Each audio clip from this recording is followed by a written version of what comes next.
તો જૂનાગઢમાં સંસ્કૃત સપ્તાહ ઉત્સવ અંતર્ગત ભવ્ય સંસ્કૃત ગૌરવ યાત્રાનું આયોજન કરવામાં આવ્યું હતું। ભારતના સાંસ્કૃતિક ગૌરવને જાળવવા અને સંસ્કૃત ભાષાને પ્રોત્સાહન આપવા હેતુથી ગુજરાત રાજ્ય સંસ્કૃત બોર્ડ, જિલ્લા વહીવટીતંત્ર અને જનપદ શિક્ષણ અધિકારીઓના કચેરીના સંયુક્ત આયોજનની યાત્રા યોજાઈ હતી। જિલ્લાની વિવિધ શાળાઓના વિદ્યાર્થીઓ મોટી સંખ્યામાં યાત્રામાં જોડાયા હતા। આયોજકોએ હેતુ નવી પેઢીમાં સંસ્કૃત ભાષાની જાગૃતિ અને ગૌરવની ભાવના કેળવવાનો હતો।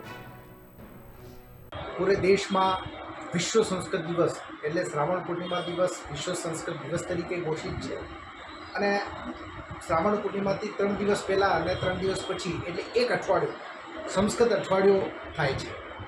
એટલે ગુજરાતમાં પણ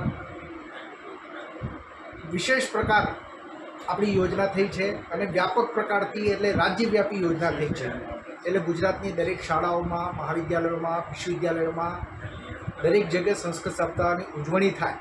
એટલે સંસ્કૃત સપ્તાહની યોજનાની ભાગ સ્વરૂપે આજે સંસ્કૃત સપ્તાહનો પહેલો દિવસ છે। પહેલા દિવસ દરેક શાળાઓમાં અને આપણે દરેક તાલુકાઓમાં અને દરેક જિલ્લાઓમાં સંસ્કૃત ગૌરવ યાત્રાનું આજે નક્કી કરવામાં આવ્યો છે।